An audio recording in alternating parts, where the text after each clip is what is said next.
Do ta nisim sot rubrikën e showbizit me Lady Gagën. Ky e fundit ka rrëfyer se ka pasur një marrëdhënie të gjatë me drogën dhe në veçanti me kokainën, që e cilësoi si djallë. Diva e popit, e cila me vetëm 2 albume ka arritur të vërë një pasuri maramëndse, deklaroi se filloi të përdorte drogë nga depresioni. Nuk isha as pak e lumtur me jetën time. Mendoj se isha shumë e vetmuar dhe droga u bë miku im I vetëm. Nuk e pija në shoqëri. Mbyllesha në shtëpi duke pirë drogë dhe duke shkruar muzikë. Jam penduar për çdo vit se kam tërhequr, theksoi Lady Gaga.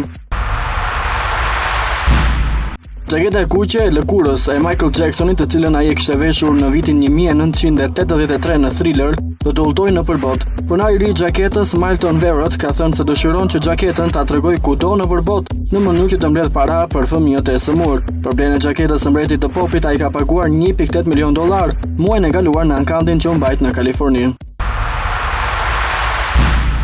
Matt Damon, protagonisti I sagës Bourne, deklaroi se çifti Jolie Pitt janë robër të famës dhe se nuk mund të shkojnë as sekundi si një çift normal. Ka miq që janë njësoj si të burgosurit, Brad Pitt dhe Angelina Jolie për shembull. Ata nuk mund të dalin dot as për një xhiro. Nëse e bëjnë këtë, me siguri do ta marrë vesh e gjithë bota, deklaron Damon për revistën People. Aktori 40 vjeçar I martuar që nga viti 2003 dhe baba I 4 vajzave, shprehet se ka një jetë të qetë pavarësisht se është një yll kinemaje. Jam shumë fatlum. Bëj një punë që më pëlqen, por nuk kam nevojë për një ushtri truprojash kur dal nga shtëpia, shtoi Matt Damon.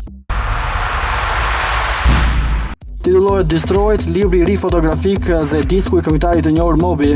Artisti po prezanton librin në një seri takimesh në qytete të ndryshme të Europës mes koncerteve live dhe galerive të artit. Moby po tregon kështu se veç muzikës ka edhe pasione të tjera.